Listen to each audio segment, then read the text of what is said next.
오후에 햇살이 나른하게 내려앉은 늦가을의 어느 날이었습니다.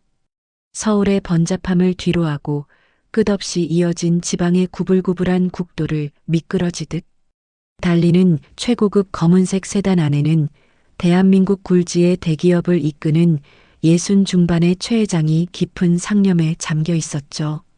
그는 남들이 우러러보는 엄청난 부와 명성을 거머쥔 백만장자였습니다. 손짓 한 번에 수백억 원의 자금이 움직이고 수많은 임직원들이 그의 입만 바라보는 절대적인 위치에 서 있었지만 최고급 가죽 시트에 몸을 기댄 그의 표정은 어딘지 모르게 공허하고 쓸쓸해 보였습니다. 오늘 일정은 지방의 거대한 숲부지를 매입해 대규모 프리미엄 살림, 휴양단지를 조성하는 프로젝트를 위해 직접 현장을 시찰하러 내려가는 길이었습니다.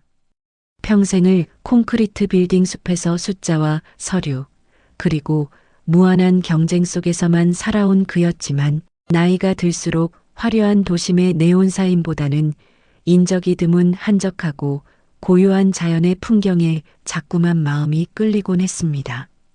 차량이 포장도로를 벗어나 점점 더 깊은 산기슭의 비포장 숲길로 접어들기 시작했습니다.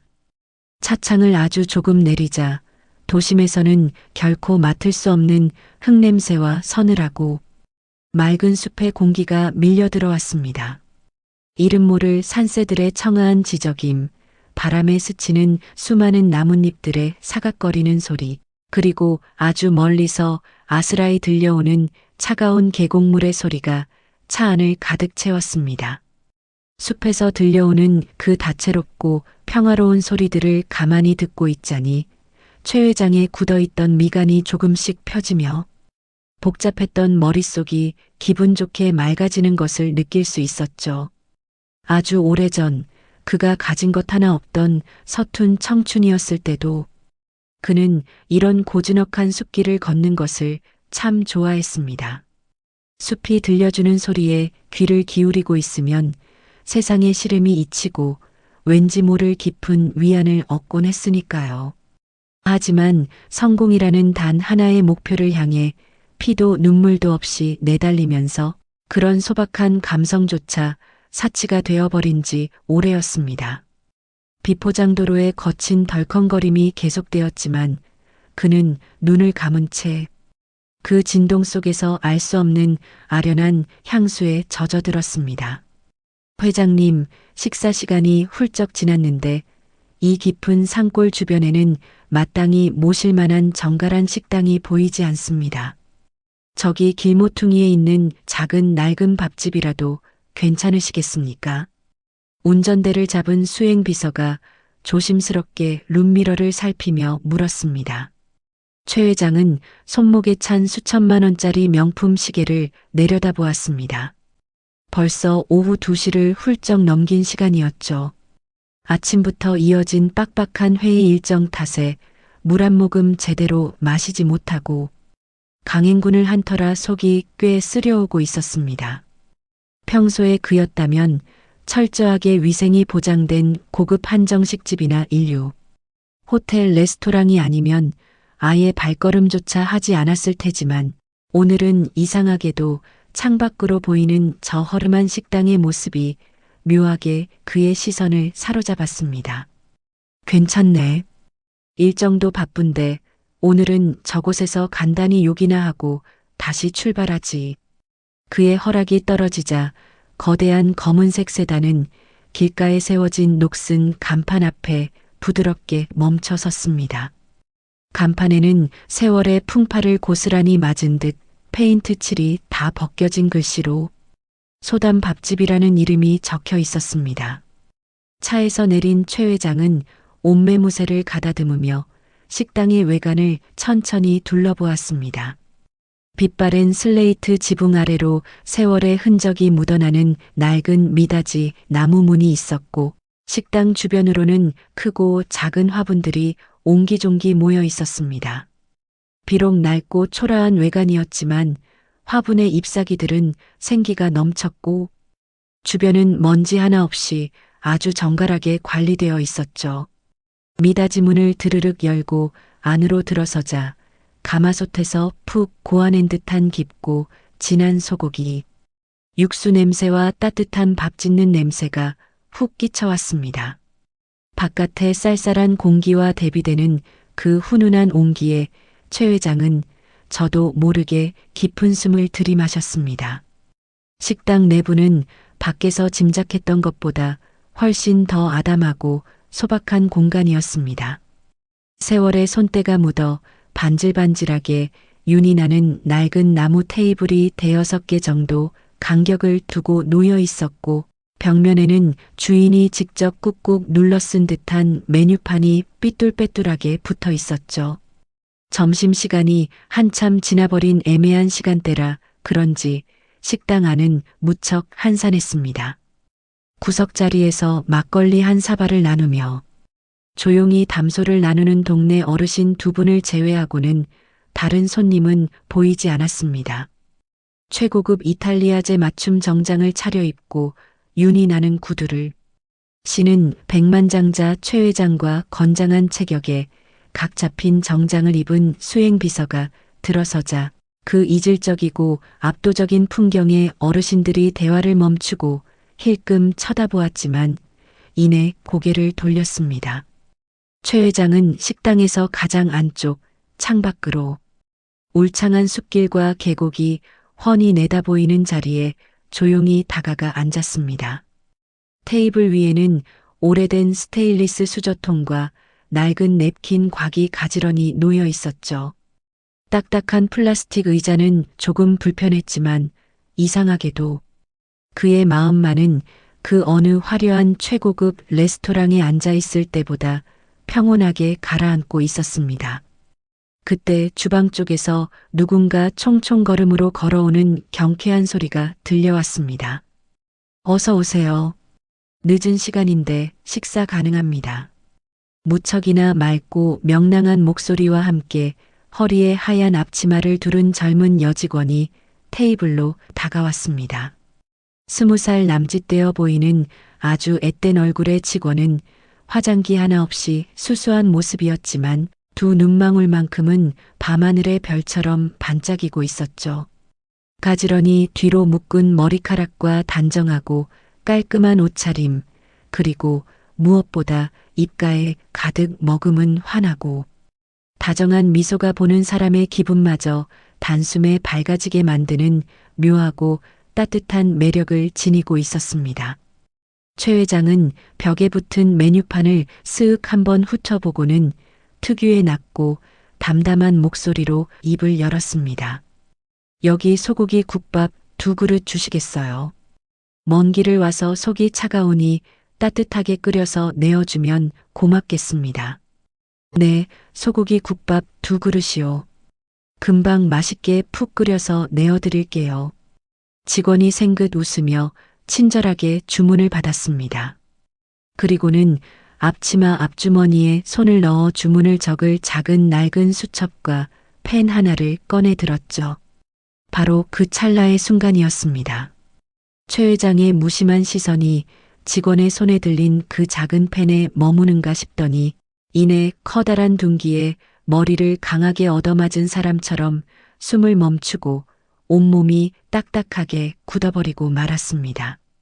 직원의 손에 들린 것은 시골 식당에서 흔히 굴러다니는 100원짜리 흔한 플라스틱 볼펜이 아니었습니다. 무려 수십 년의 세월 동안 사람의 손길이 닿고 또 닿아 짙은 밤색으로 반질반질하게 윤기가 흐르는 투박하지만 누군가의 지극한 정성으로 깎아 만든 수제 나무 만년필이었습니다.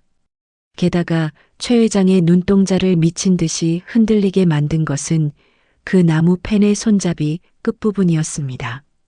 나무의 끄트머리에는 불에 달군 인두로 찢어서 새긴 살짝 그을린 자국이 선명한 아주 작고 가녀린 들꽃 문양이 새겨져 있었죠. 최 회장의 심장이 쿵하고 갈비뼈를 부수며 바닥으로 곤두박질 치는 듯한 거대한 굉음을 냈습니다. 순간적으로 숨이 턱 막혀오고 눈앞이 하얗게 전멸하며 아찔해졌습니다. 그가 그토록 오랜 세월 동안 애써 머릿속에서 지워버리려 발버둥 쳤던 지난 30년이라는 긴 시간 동안 단 하루도 잊지 못하고 가슴 가장 깊숙한 곳에 무거운 바위처럼 짓눌러 묻어두었던 바로 그 끔찍하고도 아픈 기억이 눈앞에 작은 나무펜을 타고 미친 듯이 소용돌이치며 되살아나고 있었습니다. 그 펜은 세상 어디에도 똑같은 것이 존재할 수 없는 단 하나뿐인 물건이었습니다. 30년 전 지독하게 가난해서 끼니조차 제대로 잊지 못하던 고시생 시절, 가진 것 하나 없는 초라한 자신을 불평, 한마디 없이 묵묵히 뒷바라지하며 자신의 모든 것을 내어주었던 헌신적인 첫사랑에게 주었던 선물이었습니다. 언젠가 이 지긋지긋한 가난을 벗어나 반드시 성공하게 된다면 맑은 물이 흐르는 이 숲속 같은 곳에 세상에서 가장 예쁜 집을 지어 평생 당신을 호강시켜주겠다는 눈물겨운 맹세와 함께 그가 직접 뒷산에서 주워온 단단한 나무 토막을 며칠 밤낮을 세워가며 깎고 다듬어 만들었던 바로 그 만년필이었습니다. 그녀가 평소 가장 좋아하던 이름 모를 들꽃 문양을 서툰 솜씨로 인두를 달고 정성스레 새겨 그녀의 손에 쥐어주었을 때 그녀는 마치 온 세상을 다 가진 사람처럼 세상을 밝히는 환한 웃음을 지으며 그 거친 나무펜을 자신의 심장 가까이에 소중하게 품었었죠. 그러나 그는 가난이라는 현실이 너무나 두렵고 지긋지긋하다는 이유로 부모님의 집요한 강요와 거부할 수 없는 부유한 배경을 가진 아내와의 정략 결혼을 핑계 삼아 그녀를 너무도 매몰차고 잔인하게 버리고 떠났습니다. 가지 말라며 바닥에 주저앉아 오열하며 매달리는 그녀를 차갑게 쏟아지는 빗속에 홀로 남겨둔 채 단 한 번도 뒤를 돌아보지 않고 비겁하게 도망쳤던 그 잔혹했던 과거가 마치 어제 일처럼 생생하게 살아나 그의 목을 강하게 졸라왔습니다. 테이블 위에 올려진 최 회장의 두 손이 통제할 수 없을 정도로 파르르 떨리기 시작했습니다.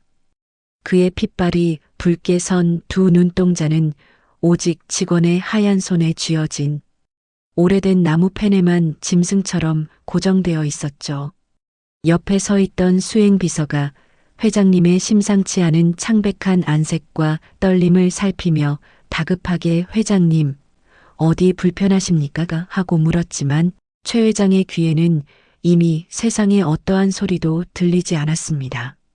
저기 학생, 최 회장이 목구멍 깊은 곳에서 쥐어짜내듯 형편없이 갈라지고 쇳소리가 나는 목소리로 간신히 입을 열었습니다. 직원이 주문을 적다 말고 눈을 동그랗게 뜨고 그를 바라보았습니다. 네, 손님. 혹시 국밥에 파를 빼드릴까요? 그 펜. 최 회장이 사시나무 떨듯 진동하는 손가락을 들어 올려 직원의 손에 들린 나무 만년필을 가리켰습니다. 그 오래된 나무펜은 도대체 어디서 난 겁니까?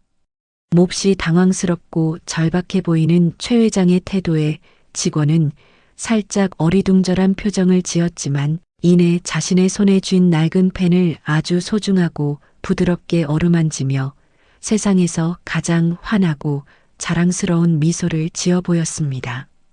아, 이거요. 저희 엄마가 평생을 자기 목숨처럼 애지중지 아끼시는 펜이에요. 항상 안방 서랍 제일 깊숙한 곳에 보물처럼 보관하시는데 오늘 제가 이 식당에 처음 아르바이트하러 나오는 첫 출근 날이라고 떨지 말고 잘하라고 특별히 부적처럼 빌려주셨거든요. 엄마한테 엄청 소중하고 사연이 깊은 물건인가 봐요. 직원의 티 없이 해맑은 목소리가 텅 빈 식당 안을 쩌렁쩌렁하게 울리는 순간 최 회장이 그동안 견고하게 쌓아 올렸던 세상이 산산조각 나며 무너져 내렸습니다. 평생을 목숨처럼 애지중지 아꼈다는 그 한마디가 날카롭고 차가운 비수가 되어 그의 굳게 닫혀있던 심장을 무참히 난도질했습니다. 무려 30년입니다. 자신이 그토록 비참하고 처절하게 그녀의 가슴에 대못을 박고 버리고 떠났음에도 불구하고 그녀는 원망은커녕 자신이 마지막으로 남기고 간 그 보잘것없는 나무 펜 조각 하나를 30년이라는 기나긴 세월 동안 참아버리지도 못하고 자신의 가슴에 품고 살아왔다는 사실이 그의 남은 숨통마저 끊어놓는 것 같았습니다. 그리고 그의 시선이 다시금 눈앞에 서 있는 이 20살 남짓의 젊은 직원의 얼굴로 향했습니다. 맑고 선한 눈망울, 다정하게 살짝 올라간 입꼬리, 낯설지 않은 이목구비, 그리고 그녀가 방금 무심코 내뱉었던 20살이라는 나이. 이 모든 조각들이 소름 끼치도록 완벽하게 도저히 부정할 수 없는 단 하나의 거대한 진실을 향해 무섭게 맞춰지고 있었습니다. 자신이 도망치듯 야반도주하며 떠났던 바로 그해 미영의 뱃속에 자신의 피가 섞인 핏줄이 조용히 자라고 있었을지도 모른다는 상상조차 하지 못했던 끔찍하고도 충격적인 진실이 거대한 쓰나미가 되어 그를 덮쳐왔습니다. 결국 평생을 남들 앞에서 꼿꼿하고 당당하게 서 있던 백만장자 최 회장은 그 자리에 버티지 못하고 다리에 힘이 풀리며 식당의 차가운 시멘트 바닥 위로 무너지듯 쿵 하고 주저앉고 말았습니다. 그리고 30년 동안 단 한 번도 남 앞에서 보인 적 없었던 뜨거운 참회와 회한의 눈물을 짐승처럼 울부짖으며 토해내기 시작했습니다. 식당이 떠나가라 바닥을 치며 오열하는 그의 모습에 놀란 직원과 수행비서가 다급하게 몸을 숙여 다가왔지만 그는 멈추지 않는 눈물 속에서 잃어버린 30년의 세월을 부여잡고 처절하게 절규할 뿐이었습니다. 정막이 흐르던 시골의 낡은 식당. 바닥에 대한민국 경제를 쥐락펴락하는 대기업의 총수가 처참하게 무너져 내렸습니다. 그의 입에서 터져나오는 짐승 같은 오열은 좁은 식당 안을 날카롭게 찢어놓았죠. 평생을 피도 눈물도 없는 냉혹한 승부사로 살아오며 남들 앞에서는 단 한 번도 흐트러진 모습을 보인 적 없었던 최 회장이었습니다. 그런 그가 최고급 맞춤 정장에 흙먼지가 묻는 것조차 아랑곳하지 않고 차가운 시멘트 바닥에 엎드려 가슴을 치며 통곡하는 모습은 너무나도 기이하고 충격적이었습니다. 곁에 서 있던 건장한 체격의 수행비서 박 실장은 사색이 되어 다급하게 몸을 던졌습니다. 회장님, 갑자기 왜 이러십니까? 어디 편찮으신 겁니까? 어서 일어나십시오.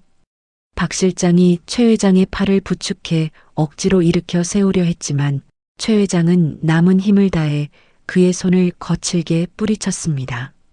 지금 최 회장의 눈에는 자신을 둘러싼 현실의 그 어떤 것도 들어오지 않았습니다.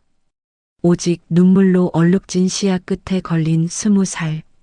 남짓한 젊은 여직원과 그녀의 하얀 손에 들려있는 낡은 나무 만년필만이 세상의 전부인 것처럼 보였죠. 여직원은 너무나 갑작스럽고 기괴한 상황에 얼굴이 하얗게 질린 채 뒷걸음질을 쳤습니다. 방금 전까지만 해도 다정하게 주문을 받던 그녀의 커다란 눈망울에는 이제 짙은 두려움과 당혹감이 서려 있었습니다. 손님, 왜 이러세요? 어디 많이 아프신 건가요? 제가 119에 전화할까요? 그녀가 떨리는 목소리로 물으며 앞치마 주머니를 더듬거렸습니다. 그러나 최 회장은 바닥에 무릎을 꿇은 채로 거친 숨을 몰아쉬며 그녀를 향해 필사적으로 손을 뻗었습니다.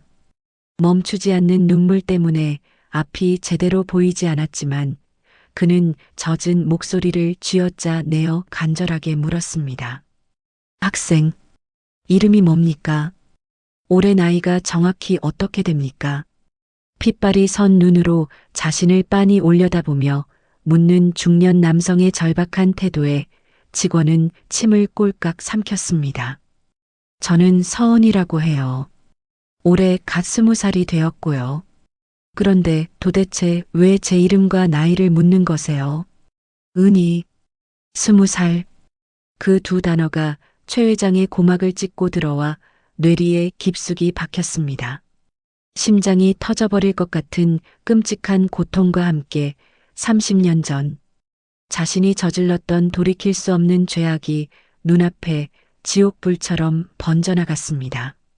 30년 전 지독한 가난에서 벗어나고자 발버둥 치던 그 시절, 그는 부유한 집안의 딸과 정략 결혼을 하기 위해 자신을 위해 모든 것을 희생했던 첫사랑 미영을 모질게 버렸습니다. 눈물로 매달리던 미영의 손을 매몰차게 뿌리치고 도망치듯 떠나던 그날, 미영은 뱃속에 새로운 생명을 품고 있었던 것이 분명했습니다. 30년이라는 세월 동안 단 한 번도 상상조차 하지 못했던 일이었습니다. 미영이 자신의 아이를 임신한 채 홀로 버려졌을 줄은, 그리고 그 험난한 세상을 이 어린 딸과 단둘이서 가시밭길 걷듯 살아왔을 줄은 꿈에도 몰랐습니다.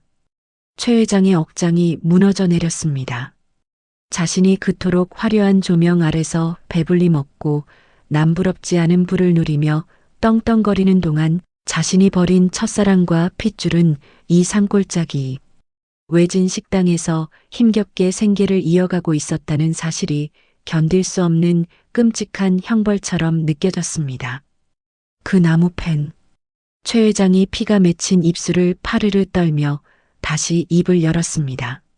어머님 성함이. 어머님 성함이 혹시 정미영이 맞습니까? 은희의 두 눈이 믿을 수 없다는 듯 커다랗게 확장되었습니다.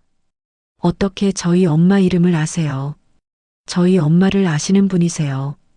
은희의 되물음은 최 회장에게 내려진 마지막 사형 선고와도 같았습니다. 하늘이 무너지고 땅이 꺼지는 듯한 충격 속에서 최 회장은 양손으로 얼굴을 감싸 쥐고 짐승처럼 울부짖었습니다. 미안하다. 내가 죽일 놈이다. 미안하다. 그의 입에서 끊임없이 흘러나오는 알 수 없는 사죄의 말에 은희는 어찌할 바를 몰라 몸을 떨었습니다. 수행비서 박 실장 역시 평생 모셔온 회장의 이런 무너진 모습은 처음이었기에 안절부절 못하며 주변의 눈치만 살필 뿐이었죠.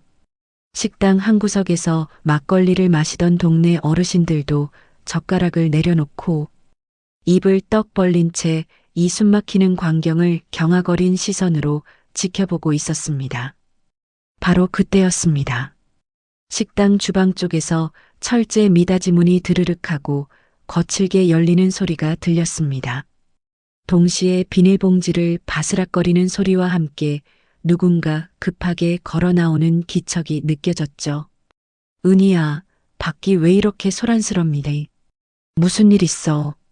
50이 넘은 나이에도 불구하고 옛날에 청초했던 모습을 어렴풋이 간직한, 그러나 세월의 모진 풍파를 고스란히 맞은 듯 야위고 주름진 얼굴의 중년 여성이 주방에서 걸어 나왔습니다. 낡고 색이 바랜 스웨터에 헐렁한 바지를 입고 머리에는 수건을 둘러쓴 그녀의 양손에는 막 씻어낸 듯 물기가 뚝뚝 떨어지는 커다란 파단이 들려 있었습니다. 바로 정미영이었습니다. 그녀는 주방에서 식재료를 다듬던 중 홀에서 들려오는 심상치 않은 울음소리와 소란에 놀라 급히 뛰어나온 참이었죠. 엄마, 이 손님이 갑자기 바닥에 쓰러지셔서 엄마 이름을 부르며 울고 계셔. 나 너무 무서워. 은희가 울먹이며 미영의 곁으로 다가가 그녀의 팔을 꽉 붙잡았습니다. 미영의 시선이 바닥에 웅크려 엎드린 채 오열하고 있는 중년 남성에게로 향했습니다. 고급스러운 정장, 값비싼 구두, 그리고 자신을 부르며 처절하게 울부짖는 그 익숙하고도 낯선 목소리. 미영의 심장이 철렁 내려앉았습니다. 그녀의 걸음이 자석에 이끌리듯 천천히 남자를 향해 다가갔습니다. 그리고 남자가 얼굴을 감싸 쥐고 있던 두 손을 천천히 내리고 고개를 들어 올렸을 때 미영은 숨을 쉬는 것조차 잊어버리고 말았습니다. 비록 세월이 흘러 머리에는 하얗게 서리가 내리고 얼굴에는 깊은 주름이 패였지만 30년이라는 긴 세월 동안 단 하루도 잊어본 적 없었던 꿈속에서조차 나타나 그녀의 가슴을 갈기갈기 찢어놓았던 바로 그 남자 최진우였습니다. 툭! 미영의 손에 들려있던 파단이 허무하게 바닥으로 떨어져 내렸습니다. 그녀의 핏기 없는 입술이 형편없이 떨리기 시작했고 커다란 두 눈에는 순식간에 차오른 눈물이 둑이 터진 것처럼 주체할 수 없이 쏟아져 내렸습니다. 당신이 여길 어떻게 해? 미영의 목소리는 마치 부서진 악기에서 나는 소리처럼 갈라지고 메말라 있었습니다. 30년 만의 재회였습니다. 서로의 얼굴을 마주한 두 사람 사이에는 팽팽하고 숨막히는 정적이 흘렀습니다. 식당 안의 공기가 얼어붙은 듯 무겁게 가라앉았고 오직 두 사람의 거친 숨소리와 흐느낌만이 공간을 채웠습니다. 최 회장은 바닥에 무릎을 꿇은 채로 차마 미영의 눈을 똑바로 쳐다보지도 못하고 덜덜 떨리는 손으로 바닥만 긁어댔습니다. 미영아, 미영아. 그가 짐승처럼 울부짖으며 그녀의 이름을 불렀습니다. 하지만 미영의 눈동자에는 반가움 대신 30년 동안 골마 터진 깊은 원망과 증오, 그리고 형언할 수 없는 슬픔이 소용돌이치고 있었습니다. 당신이 무슨 염치로 내 눈앞에 나타난 거야? 무슨 자격으로 내 딸의 이름을 부르는 거야? 미영이 악에 받친 목소리로 소리쳤습니다. 그녀의 절규는 날카로운 화살이 되어 최 회장의 가슴에 꽂혔습니다.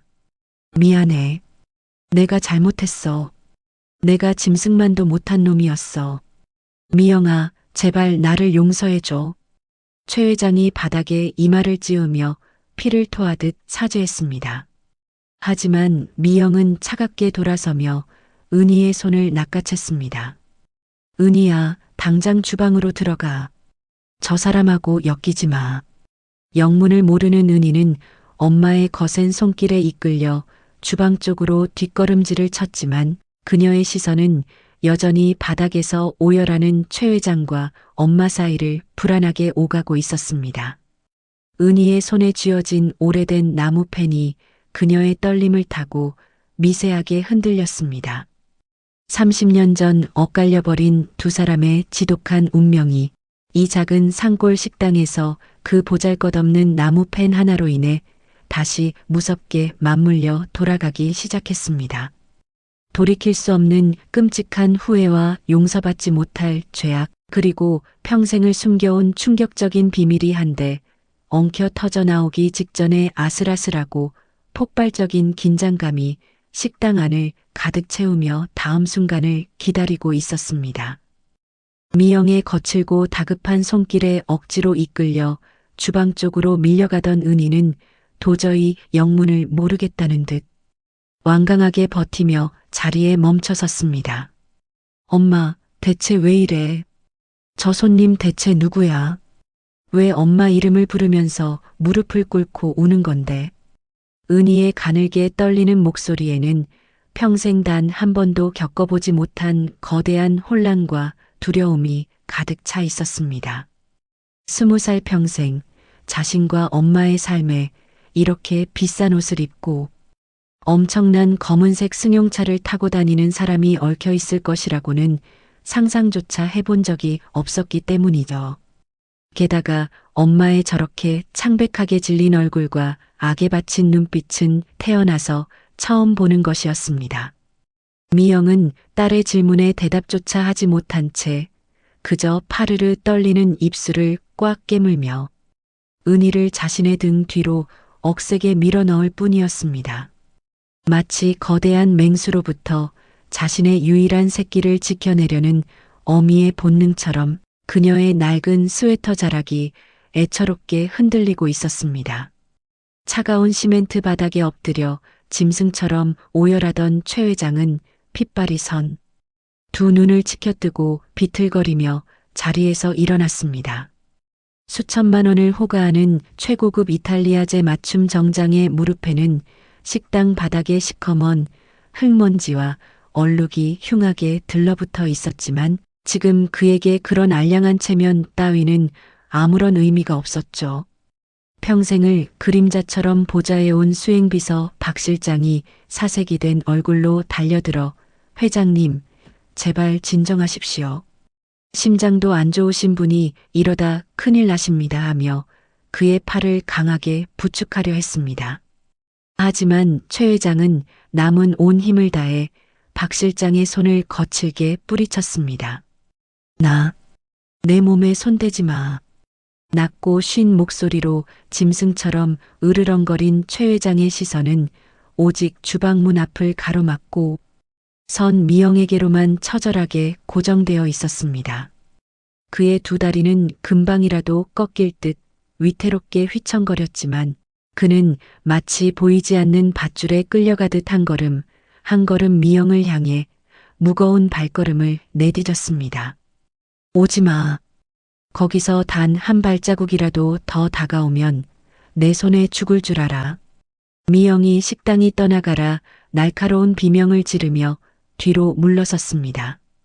그녀의 두 손은 곁에 있던 낡은 나무 테이블의 모서리를 부서져라 꽉 움켜쥐고 있었고 손등에는 시퍼런 핏줄이 터질 듯 튀어나와 있었습니다. 그녀의 두 눈동자에는 30년이라는 긴 세월 동안 겹겹이 쌓이고 골마 터진 참혹한 원망과 사리에 가까운 짙은 증오가 시뻘겋게 타오르고 있었죠. 최 회장은 그녀의 그 서늘하고 무서운 눈빛에 가슴이 수만 갈래로 찢겨나가는 듯한 극심한 고통을 느꼈습니다. 30년 전 그가 성공과 돈에 눈이 멀어 매몰차게 돌아섰을 때 빗속에 주저앉아 자신을 향해 제발 떠나지 말라고 애원하던 그 맑고 순수했던 첫사랑의 눈빛은 온데간데 없었습니다. 오직 모진 세월의 풍파 속에서 살아남기 위해 도끼만 남은 완전히 부서져 버린 한 여자의 처절한 절규만이 그곳에 서 있을 뿐이었습니다. 미영아, 내 말 좀 들어봐. 내가 다 잘못했어. 내가 천벌을 받을 놈이었어. 하지만 나도 내가 내 핏줄을 품고 있었는지 정말 몰랐어. 알았다면 내가 어떻게 너를. 최 회장이 가슴을 쥐어뜯으며 피를 토하듯 변명했습니다. 하지만 그의 그 알량한 변명은 미영의 이성을 완전히 끊어놓고 말았습니다. 몰랐다고? 내가 몰랐으면 내 30년 세월이 보상이 되니. 내가 그 잘난 사모님 옆에서 호의호식하며 떵떵거리고 살 때 나는 어떻게 살았는지 알아. 미영의 목소리가 끔찍한 고통으로 일그러지며 식당 안을 처절하게 울렸습니다. 내가 날 버리고 떠난 그 추운 겨울밤에 나는 뱃속에 이 아이를 품은 채로 가족들에게 머리채를 잡혀 길바닥으로 쫓겨났어.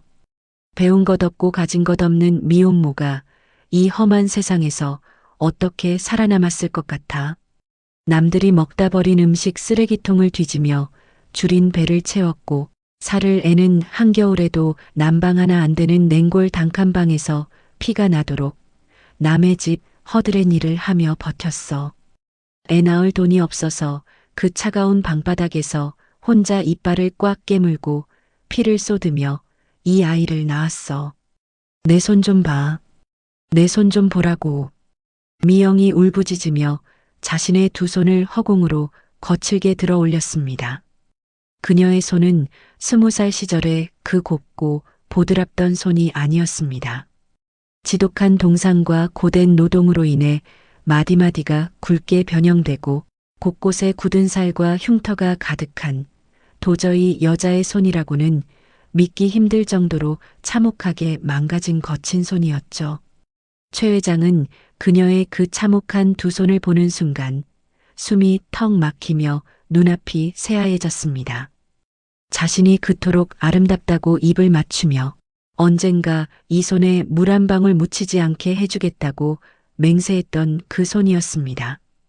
그 맹세를 헌신짝처럼 버리고 떠난 대가가 바로 저렇게 끔찍하게 망가진 미영의 모습이라는 사실에 그는 더 이상 서 있지 못하고 다시금 바닥으로 무너져 내리고 말았습니다. 미안하다. 미안하다. 나를 죽여라, 미영아. 나를 갈기갈기 찢어 죽여줘. 최 회장이 바닥에 이마를 짓지으며 짐승 같은 오열을 쏟아냈습니다. 식당 구석에서 숨죽이고 있던 동네 어르신들조차 이 비극적이고 끔찍한 광경에 눈시울을 붉히며 고개를 돌리고 말았죠. 세상 모든 것을 다 가진 백만장자 회장의 그 어떤 부와 권력도 지금 이 순간만큼은 미영이 흘린 30년치의 피눈물 앞에서는 휴지 조각보다 못한 쓰레기일 뿐이었습니다. 그때 미영의 등 뒤에서 벌벌 떨며 숨어있던 은희가 천천히 앞으로 걸어 나왔습니다. 그녀의 커다란 두 눈에는 이미 주체할 수 없는 눈물이 폭포수처럼 흘러내리고 있었습니다. 은희의 창백한 입술이 달달 떨리며 힘겹게 열렸습니다. 엄마, 지금 저 아저씨가 하는 말 다 뭐야? 내 핏줄이라니. 엄마가 혼자 피를 쏟으며 날 낳았다니. 그럼 저 사람이 어릴 때 돌아가셨다던 내 아빠야. 저 아저씨가 날 버린 내 친아빠냐고. 은희의 날카롭고 절박한 외침이 식당 안의 공기를 얼음장처럼 차갑게 얼어붙게 만들었습니다. 20년 평생 아빠의 얼굴은커녕 사진 한 장. 본 적 없이 아빠는 일찍 병으로 돌아가셨다는 엄마의 말만 철석같이 믿고 살아왔던 은희였습니다. 아빠 없는 자식이라는 손가락질을 견디며 오직 엄마만을 의지하고 티 없이 맑게 자라온 그녀에게 지금 눈앞에 벌어진 이 상황은 세상이 두 쪽으로 갈라지는 것보다 더 끔찍한 충격이었죠. 아니야. 아니야, 은희야. 저런 쓰레기 같은 인간은 내 아빠가 아니야. 넌 아빠 없어. 이 엄마 혼자 널 낳았고 널 키웠어. 내 말 들어, 은희야. 미영이 기겁을 하며 은희의 어깨를 붙잡고 미친 듯이 소리쳤습니다. 하지만 은희는 넋이 나간 표정으로 고개를 저으며 미영의 손을 천천히 떼어냈습니다. 그리고 그녀의 손에 소중하게 쥐어있던 엄마가 평생을 목숨처럼 아꼈다던 그 오래된 수제. 나무 만년필이 툭 하고 힘없이 바닥으로 떨어져 내렸습니다. 달그락. 낡은 나무 펜이 차가운 시멘트 바닥을 구르며 내는 그 작은 소리가 마치 천둥 소리처럼 식당 안을 섬뜩하게 울렸습니다. 은희의 흔들리는 시선이 바닥에 엎드려 피눈물을 흘리고 있는 최 회장을 향했습니다. 최 회장은 차마 고개를 들지 못한 채 자신의 딸이라는 그 어여쁘고 가엾은 존재 앞에서 어깨를 들썩이며 죄인처럼 흐느끼고만 있었습니다.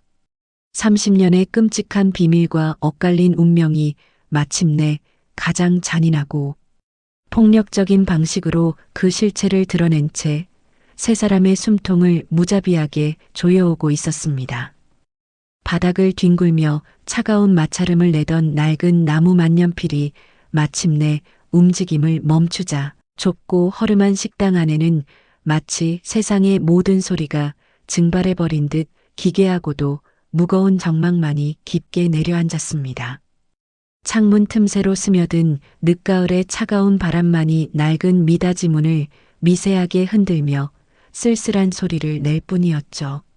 누구 하나 섣불리 숨소리조차 크게 내지 못하는 팽팽한 긴장감 속에서 은희의 초점 잃은 시선은 바닥에 나뒹구는 그 작고 초라한 나무펜 조각과 흙먼지를 뒤집어 쓴 채 무릎을 꿇고 있는 중년의 남자 사이를 위태롭게 오가고 있었습니다. 20살, 이제 막 세상에 첫 발을 내디디며 희망에 부풀어 있어야 할 이 어리고 순수한 소녀의 머릿속은 이미 하얗게 타버려 아무런 이성적인 사고도 할 수 없는 지경에 이르렀습니다. 자신을 세상에서 가장 귀하게 여겨주며 평생을 바쳐 헌신해온 엄마가 피가 맺힌 손을 허공에 휘저으며 저토록 짐승처럼 울부짖는 모습은 그녀의 영혼을 갈기갈기 찢어놓기에 충분했습니다. 아저씨, 대답해 보세요. 방금 우리 엄마가 한 말, 그리고 아저씨가 울면서 용서를 빌었던 그 끔찍한 말들이 다 사실인가요? 정말 당신이 20년 전에 우리 엄마를 길바닥에 버리고 도망친 내 친아빠가 맞냐고요. 은희의 창백한 입술을 비집고 나온 목소리는 금방이라도 끊어질 듯 가늘게 떨리고 있었지만 그 안에 담긴 원망과 충격의 깊이는 식당 바닥을 뚫고 지하 깊은 곳까지 닿을 만큼 무겁고 날카로웠습니다. 그 가여운 질문을 온몸으로 받아낸 최 회장은 가슴을 움켜쥔 채 숨을 헐떡이며 천천히 고개를 들어 올렸습니다. 눈물과 콧물, 그리고 식당 바닥에 먼지가 뒤엉켜 엉망이 된 백만장자의 얼굴은 세상 그 어떤 빈민보다도 비참하고 초라해 보였죠. 그의 핏발선 두 눈에 맺힌 은희의 얼굴은 과거 자신이 그토록 사랑했던 미영의 20살 시절과 자신의 젊은 시절, 이목구비가 소름 끼치도록 절묘하게 섞여 있었습니다. 감히 부정할 수 없는 너무나도 명백하고 눈부신 자신의 핏줄이 원망 가득한 눈빛으로 자신을 내려다보고 있다는 사실에 최 회장은 심장이 산산조각 나는 듯한 고통을 느꼈습니다. 미안하다. 정말 미안하다, 아가. 내가 죽일 놈이다. 이 짐승만도 못한 아비를 용서하지 마라. 최 회장이 바닥에 머리를 찌우며 피를 토하듯 사죄의 말을 내뱉었습니다. 그의 그 비참한 인정은 식당 안의 공기를 단숨에 얼어붙게 만들었습니다. 그 순간 미영이 짐승 같은 비명을 지르며 앞으로 뛰쳐나와 바닥에 떨어져 있던 나무 만년필을 낚아챘습니다. 그녀는 30년 동안 자신의 심장 가장 깊은 곳에 보물처럼 때로는 지독한 저주처럼 품고 살아왔던 그 펜을 최 회장의 가슴팍을 향해 있는 힘껏 집어 던졌습니다. 날카로운 소리를 내며 최 회장의 고급 정장에 부딪혀 다시 바닥으로 떨어진 나무 펜은 둔탁한 소리를 냈습니다. 감히 누구 입에서 아비라는 소리가 나와. 내가 인간이야. 내가 그러고도 하늘이 두렵지 않아. 내 딸 입에서 당신 같은 쓰레기를 아빠라고 부르게 할 바에야 차라리 우리가 여기서 혀를 깨물고 죽어버리는 게 나아. 당장 나가. 당장 내 식당에서 꺼지라고. 미영은 핏대가 선 목을 긁으며 쉴 새 없이 최 회장을 향해 저주를 퍼부었습니다. 평생을 눈물과 한숨으로 억누르며 살아왔던 30년치 끔찍한 한과 원망이 화산처럼 폭발해 식당 안을 뜨겁게 달구고 있었습니다. 이 처참하고 극단적인 상황을 곁에서 지켜보던 수행비서 박 실장은 더 이상 참을 수 없다는 듯 얼굴을 굳히며 앞으로 나섰습니다. 평생을 최 회장의 그림자처럼 살아오며 대한민국에 내놓으라 하는 정재계 인사들 앞에서도 기죽지 않았던 그였습니다. 아무리 과거에 얽힌 사연이 있다고 한들 자신이 하늘처럼 모시는 대기업의 총수가 이 허름한 시골 식당 바닥에서 모욕을 당하는 것을 더는 지켜볼 수 없었죠. 저기요, 아주머니. 말씀이 너무 심하신 것 아닙니까? 아무리 과거에 무슨 일이 있었는지는 모르겠지만 지금 이분은 대한민국의 박 실장의 말이 채 끝나기도 전이었습니다. 짝! 하는 날카롭고 소름 끼치는 마찰음이 식당 안의 공기를 무참히 찢어발겼습니다. 놀랍게도 그 뺨을 때린 사람은 미영이 아니라 바닥에 엎드려 있던 최 회장이었습니다. 최 회장은 사시나무 떨듯 진동하는 몸을 간신히 일으켜 세운 채 핏발선 눈으로 자신의 비서를 향해 악기처럼 소리쳤습니다. 내 놈이 감히 어느 안전이라고 입을 함부로 놀려. 당장 닥치고 나가. 차에 가서 시동 걸고 기다려. 한마디만 더 내 사람들에게 무례하게 굴면 내 놈 목숨부터 끊어버릴 줄 알아. 최 회장의 잔혹하고도 폭발적인 분노에 박 실장은 사색이 되어 뺨을 감싸 쥔 채 뒷걸음질을 쳤습니다. 평생을 모시며 단 한 번도 손찌검을 당한 적 없었던 박 실장은 회장의 무서운 광기에 압도되어 도망치듯 식당 밖으로 뛰어나갔습니다. 식당 구석에서 벌벌 떨며 이 광경을 지켜보던 노인들도 두려움에 질려 막걸리 잔을 내팽개치고 황급히 밖으로 빠져나갔죠. 이제 이 허름한 식당 안에는 30년이라는 잔혹한 세월을 건너뛰어 마주선 세 사람만이 숨막히는 침묵 속에 남겨졌습니다. 최 회장은 다시 비틀거리며 미영과 은희를 향해 무릎을 꿇었습니다. 미영아, 내가 죽을 죄를 지었어. 변명하지 않을게. 내가 내 심장에 칼을 꽂는다면 달게 받을게. 하지만 제발 우리 은희, 내 핏줄에게만큼은 아비 노릇을 하게 해줘. 내가 가진 이 모든 재산, 내 회사, 내 목숨까지 다 너희들에게 주겠어. 내가 지난 30년 동안 이룩한 모든 것을 다 바쳐서라도 너희들 지난 세월에 대한 보상을. 최 회장의 쉰 목소리가 식당을 울렸지만 그 절박한 애원은 오히려 돌이킬 수 없는 최악의 비수가 되어 은희의 가슴에 꽂히고 말았습니다. 돈, 보상, 그 단어들이 은희의 머릿속을 차갑게 후려쳤습니다. 그녀는 참을 수 없는 구역질을 느끼며 입을 틀어막았습니다.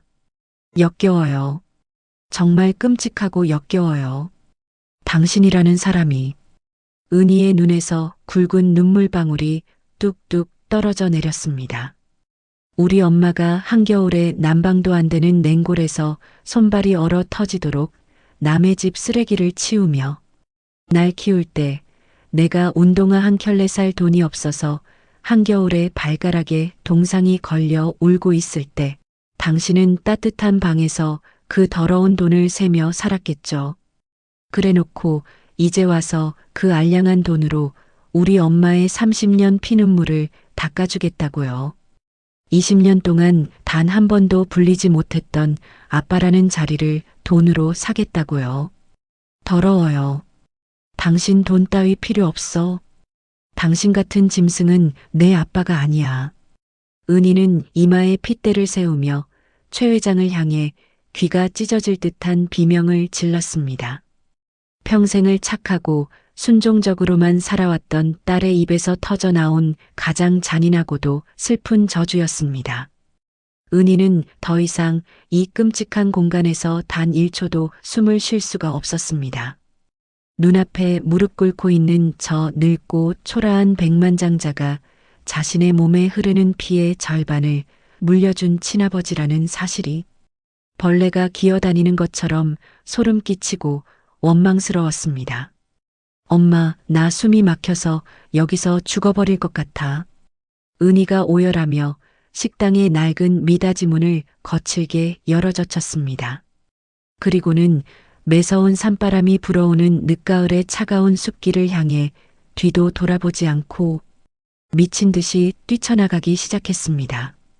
은희야. 안 돼, 은희야.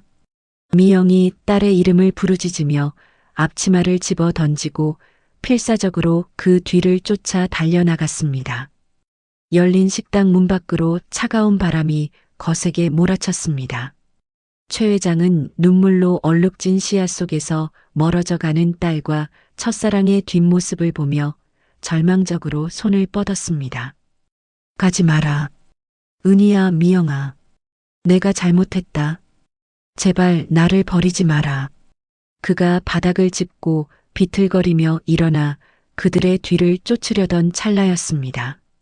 갑자기 그의 왼쪽 가슴 깊은 곳에서 날카로운 송곳으로 심장을 수십 번 난도질하는 듯한 끔찍한 통증이 덮쳐왔습니다. 최 회장의 입에서 짧고 고통스러운 신음이 터져나왔습니다. 극도의 스트레스와 끔찍한 감정적 충격이 평소 앓고 있던 지병인 심장 질환의 방아쇠를 당겨버린 것이었습니다. 그의 얼굴이 순식간에 잿빛으로 변하며 일그러졌고 두 눈이 크게 뒤집혔습니다. 그는 심장을 뜯어낼 듯이 가슴을 움켜쥐고는 그대로 식당의 차가운 시멘트 바닥 위로 통나무처럼 쓰러지고 말았습니다. 쾅 하는 둔탁한 소리와 함께 그의 의식이 칠흑 같은 어둠 속으로 곤두박질치기 시작했습니다. 문 밖에서는 여전히 매서운 숲의 바람소리만이 차갑게 울려 퍼지고 있었습니다. 차갑게 열어 젖혀진 낡은 미닫이 문 너머로 늦가을의 매서운 산바람이 미친 듯이 밀려 들어왔습니다.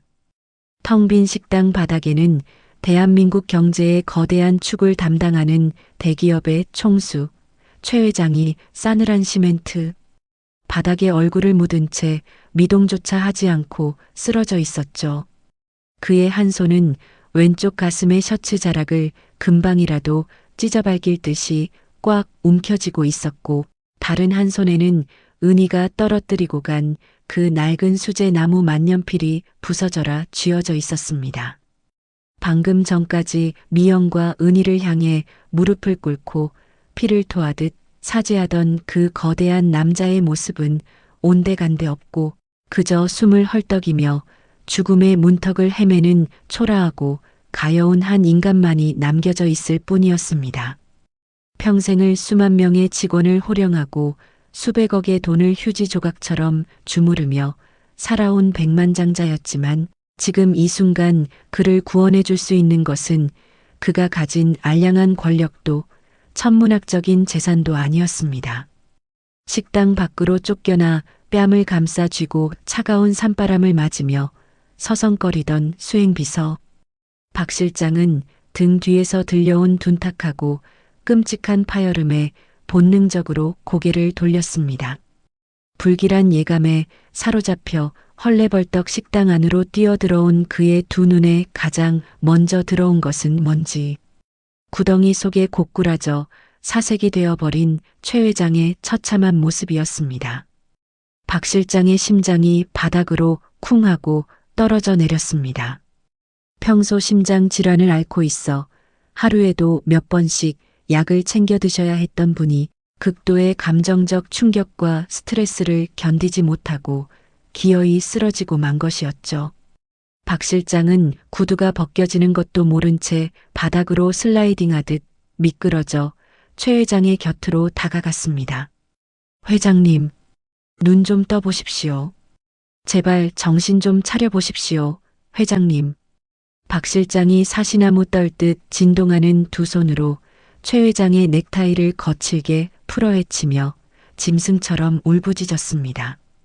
하지만 최 회장의 호흡은 이미 옅어질 대로 옅어져 있었고 잿빛으로 변해버린 입술 사이로는 미세한 거품마저 배어나오고 있었습니다. 대한민국의 재계 서열을 다투는 거물급 인사가 이런 이름 모를 시골 산골짜기 낡은 식당 바닥에서 객사할지도 모른다는 끔찍한 공포가 박 실장의 온몸을 올감했습니다. 그는 덜덜 떨리는 손으로 바지 주머니에서 스마트폰을 꺼내 미친 듯이 119를 누르기 시작했습니다. 여기 사람 목숨이 넘어갑니다. 헬기를 띄우든 구급차를 보내든 당장 와주십시오. 대한민국 대한그룹의 최진우 회장님이십니다. 제발 사람 좀 살려주십시오. 박 실장의 피 끓는 절규가 수화기 너머로 처절하게 울려 퍼졌지만 야속하게도 식당 밖의 풍경은 그저 고요하고 차갑기만 했습니다. 그 시각 식당 문을 박차고 나가 험준한 숲길을 향해 미친 듯이 내달리던 은희는 결국 앙상한 겨울 나무 뿌리에 발이 걸려 흙바닥 위로 무참히 나뒹굴고 말았습니다. 20살의 여린 무릎과 손바닥이 날카로운 돌부리에 긁혀 붉은 피가 배어나왔지만 그녀는 고통조차 느끼지 못하는 듯 했습니다. 그저 낙엽이 수북하게 쌓인 차가운 흙바닥에 주저앉아 두 손으로 머리를 감싸 쥔 채 숨이 넘어갈 듯한 오열을 쏟아낼 뿐이었죠. 20년 평생을 자신을 향해 환하게 웃어주던 엄마의 미소가 사실은 뼈를 깎는 고통과 끔찍한 배신감을 숨기기 위한 처절한 가면이었다는 사실이 은희의 숨통을 무자비하게 조여왔습니다. 죽은 줄로만 알았던 아버지가 살아있다는 충격보다 그 아버지가 자신과 엄마를 길바닥에 쓰레기처럼 버리고 도망친 파렴치한 재벌 회장이라는 사실이 그녀의 영혼을 갈기갈기 찢어놓고 있었습니다. 은희야, 내 딸, 제발 진정해. 미영이 신발이 벗겨져 피투성이가 된 발로 달려와 바닥에 쓰러진 은희를 으스러져라 품에 안았습니다. 미영의 얼굴 역시 눈물과 흙먼지로 엉망이 되어 있었지만 그녀의 두 팔만큼은 맹수로부터 새끼를 지켜내려는 어미처럼 강인하고 단단하게 은희를 감싸 안고 있었죠. 엄마, 내 심장이 터져버릴 것 같아. 숨을 쉴 수가 없어. 저 끔찍하고 무서운 아저씨가 내 아빠라는 게, 내 몸속에 저런 역겨운 인간의 피가 흐르고 있다는 게 너무 소름이 끼쳐서 죽어버릴 것 같아. 은희가 엄마의 품에 얼굴을 묻고 짐승처럼 울부짖으며 몸부림을 쳤습니다. 그 가여운 절규는 30년 전 차가운 빗속에 홀로 버려져 배를 부여잡고 오열하던 20살 미영의 끔찍했던 기억을 고스란히 소환해내며 미영의 가슴을 무참히 도려냈습니다. 내 딸 은희야. 엄마 눈 똑바로 봐. 미영이 은희의 젖은 뺨을 두 손으로 감싸쥐고 핏발이 선 눈으로 딸의 두 눈을 똑바로 응시했습니다. 아무 생각하지 마. 저 인간이 내 친아비든 수백억을 가진 재벌 회장이든 우리 인생에는 티끌만한 상관도 없는 쓰레기일 뿐이야. 넌 지금까지 아빠 없이도 나랑 둘이서 보란 듯이 잘 살아왔어. 저런 더러운 인간의 피 따위는 엄마가 다 뽑아내 줄 테니까 제발 약한 소리 하지 마. 우린 저런 짐승 같은 인간 없이도 평생 행복하게 살 수 있어. 미영의 목소리에는 30년의 세월을 악으로 깡으로 버텨온 어미의 지독한 도끼와 살이마저 서려 있었습니다. 그녀는 자신의 인생을 송두리째 짓밟고 지옥으로 내몰았던 남자가 다시 나타나 이제 막 꽃피우려는 딸의 인생마저 진흙탕으로 끌어들이는 것을 결단코 용납할 수 없었죠. 하지만 미영이 은희를 품에 안고 뼈에 사무치는 저주를 퍼붓고 있던 바로 그 순간이었습니다. 고요하던 산기슭 저 멀리서 고막을 찢을 듯한 날카롭고 섬뜩한 사이렌 소리가 정막을 깨고 울려 퍼지기 시작했습니다. 에엥. 산골짜기를 메아리치며 미친 듯이 다가오는 구급차의 붉은 경광등 불빛이 앙상한 겨울나무 사이로 번쩍이며 두 사람의 얼굴을 섬뜩하게 비추었죠. 그 불길하고도 절박한 사이렌 소리를 듣는 순간 미영의 척추를 타고 차가운 소름이 쫙 끼쳐 올랐습니다. 구급차가 향하고 있는 방향은 오직 단 한 곳, 그녀가 평생을 바쳐 일궈온 낡은 식당 쪽을 향하고 있었기 때문입니다. 미영의 머릿속에 눈물과 콧물로 얼룩진 채 바닥에 엎드려 가슴을 움켜쥐며 괴로워하던 최 회장의 창백하고 일그러진 마지막 얼굴이 번개처럼 스쳐 지나갔습니다. 설마. 미영의 입술이 파르르 떨리며 하얗게 질려갔습니다. 그녀는 30년 동안 매일 밤 그 남자가 천벌을 받아 길바닥에서 비참하게 죽기를 저주하고 또 저주하며 살아왔습니다. 하지만 막상 그 남자의 죽음이 현실로 닥쳐왔을지도 모른다는 끔찍한 공포가 밀려오자 그녀의 이성은 걷잡을 수 없이 무너져 내리기 시작했습니다. 아무리 죽이고 싶을 만큼 밉고 증오스러운 인간이라 할지라도 그가 자신의 딸 은희가 보는 앞에서 이대로 숨을 거두는 비극만큼은 결코 일어나서는 안 되는 일이었죠. 만약 그가 이대로 죽어버린다면 은희는 평생 자신의 친아버지를 증오하다가 눈앞에서 죽게 만들었다는 끔찍한 트라우마와 죄책감을 짊어지고 살아가야 할 것이 분명했습니다. 미영은 본능적으로 은희의 손을 거칠게 낚아채며 식당을 향해 미친 듯이 뛰기 시작했습니다. 뛰어, 은희야. 은희야, 제발 눈 감고 무조건 뛰어. 날카로운 상가지를 헤치고 가쁜 숨을 몰아쉬며 식당 앞에 다다른 두 사람의 눈앞에는 아비규환의 지옥이 펼쳐져 있었습니다. 낡은 식당 앞에는 시끄러운 사이렌을 울리며 구급차 한 대가 멈춰 서 있었고 건장한 구급대원들이 다급하게 무전기를 치며 응급들것을 식당 안으로 밀고 들어가는 중이었죠. 식당 안에서는 박 실장이 피가 나도록 무릎을 꿇고 앉아 대원들의 바짓가랑이를 붙잡고 울부짖고 있었습니다. 회장님, 제발 눈 좀 떠보십시오. 대원님들, 제발 우리 회장님 좀 살려주십시오. 심정지입니다. 당장 살려내야 합니다. 박 실장의 처절한 비명이 식당 밖까지 쩌렁쩌렁하게 울려 퍼졌습니다. 미영과 은희는 식당 문턱에 굳은 듯이 서서 구급대원들의 긴박한 심폐소생술 속에서도 축 늘어진 채 아무런 미동조차 없는 최 회장의 창백한 시신 같은 모습을 공포에 질린 눈으로 바라보았습니다.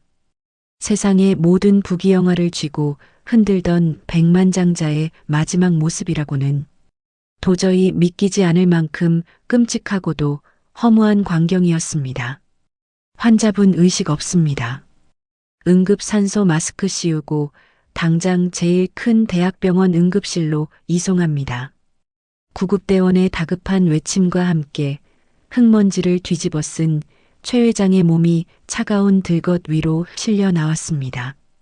대원들이 들것을 끌고 구급차를 향해 바쁘게 달려나가는 순간 들것 밖으로 힘없이 늘어져 있던 최 회장의 굳은 소나기에서 무언가가 툭 하고 바닥으로 굴러떨어졌습니다. 미영의 시선이 마치 슬로우 모션처럼 그 떨어지는 물체를 향해 따라갔습니다. 그것은 30년 전 그가 미영을 향한 사랑을 맹세하며 밤을 새워 직접 깎고 들꽃 문양을 새겨주었던 바로 그 낡은 수제 나무 만년필이었습니다. 죽음의 문턱을 넘나드는 그 지옥 같은 찰나의 순간에도 그는 미영이 평생을 애지중지 품어왔다는 그 보잘것없는 나무 펜 조각을 자신의 생명줄이라도 되는 것처럼 꽉 움켜쥐고 놓지 않았던 것이었죠. 구급차의 문이 거칠게 닫히고 이내 미친 듯한 사이렌 소리를 내며 깊은 산속의 도로를 질주해 멀어지기 시작했습니다. 매서운 바람만이 휑하게 불어오는 식당 앞 공터에는 차가운 흙바닥에 버려진 낡은 나무, 만년필 하나와 사색이 되어 온몸을 사시나무처럼 떨고 있는 미영과 은희 모녀만이 덩그러니 남겨졌습니다. 미영은 천천히 바닥으로 주저앉아 최 회장이 마지막까지 움켜쥐고 있었던 그 나무 펜을 향해 떨리는 손을 뻗었습니다. 30년 전의 그 맹세와 배신, 그리고 오늘 눈앞에서 벌어진 끔찍한 오열과 쓰러짐, 그녀의 가슴 속에서는 도저히 형용할 수 없는 거대한 증오와 자신도 모르게 꿈틀거리는 지독한 연민이 미친 듯이 뒤엉켜 폭발하고 있었습니다. 그리고 그녀는 직감했습니다. 이 지긋지긋하고 끔찍한 악연은 최 회장의 쓰러짐으로 끝난 것이 아니라 이제부터 진짜 소름 끼치는 피바람을 몰고 올 거대한 운명의 서막에 불과하다는 사실을 말입니다. 당장 내일이라도 이 허름한 식당 문을 박차고 들어올 최 회장의 곁을 지키고 있을 그 무섭고 탐욕스러운 재벌가의 본처와 배다른 자식들의 소름 끼치는 그림자가 미영의 등 뒤로 거대하게 드리워지고 있었습니다. 구급차가 요란하고 불길한 사이렌 소리를 내며 늦가을의 스산한 산길을 빠져나간 지 벌써 사흘이라는 피 말리는 시간이 흘렀습니다. 낡은 미닫이 문은 굳게 닫혀 있었고 식당 앞에는 영업을 하지 않는다는 삐뚤빼뚤한 안내문만이 찬 바람에 애처롭게 나부끼고 있었죠. 좁고 허름한 식당 한 구석에 놓인 구형 텔레비전에서는 연일 대한그룹 최진우 회장의 급성, 심근경색으로 인한 쓰러짐과 위독설에 대한 긴급 속보가 쉴 새 없이 쏟아져 나오고 있었습니다. 뉴스 앵커의 다급한 목소리가 텅 빈 식당 안을 맴돌 때마다 텔레비전 앞을 지키고 앉은 미영의 파리한 입술은 형편없이 떨려왔습니다. 화면 속에서는 수많은 취재진이 대학병원 응급실 앞을 진을 치고 있는 모습과 함께 대한그룹의 주가가 곤두박질 치고 있다는 자극적인 자막이 붉은색으로 번쩍이고 있었죠. 30년 전 자신과 은희를 길바닥에 쓰레기처럼 버리고 떠나버린 그 잔인한 남자가 지금 생사를 오가며 사경을 헤매고 있다는 사실은 미영의 가슴 속에 깊이 눌러두었던 거대한 증오와 알 수 없는 끔찍한 연민을 동시에 끄집어내며 그녀의 영혼을 갈기갈기 찢어놓고 있었습니다. 식당 테이블 한가운데에는 그날 최 회장이 죽음의 문턱에서도 목숨처럼 꽉 움켜쥐고 놓지 않았던 그 낡은 수제 나무 만년필이 덩그러니 놓여 있었습니다. 미영은 밤낮으로 뜬 눈을 지새우며 그 펜을 노려보았고 방 안에서 이불을 뒤집어 쓴 채 소리 죽여 오열하는 은희의 가여운 울음소리를 들으며 피가 나도록 주먹을 꽉 틀어쥐었습니다. 폭풍전 야화도 같은 이 숨막히는 고요함이 영원할 리 없다는 것을 미영은 뼛속 깊이 직감하고 있었습니다. 바로 그 넷째 날의 서늘한 아침이었습니다. 아직 산안개조차 거치지 않은 적막한 식당 앞 공터로 귀를 찢는 듯한 날카로운 타이어 마찰음과 함께 거대한 검은색 고급 세단 세대가 엄청난 흙먼지를 일으키며 들이닥쳤습니다. 마치 평화로운 산골짜기를 짓밟으러 온 점령군의 행렬처럼 위압적이고 공포스러운 등장에 방 안에서 웅크리고 있던 은희가 소스라치게 놀라며 미영의 품으로 파고들었죠.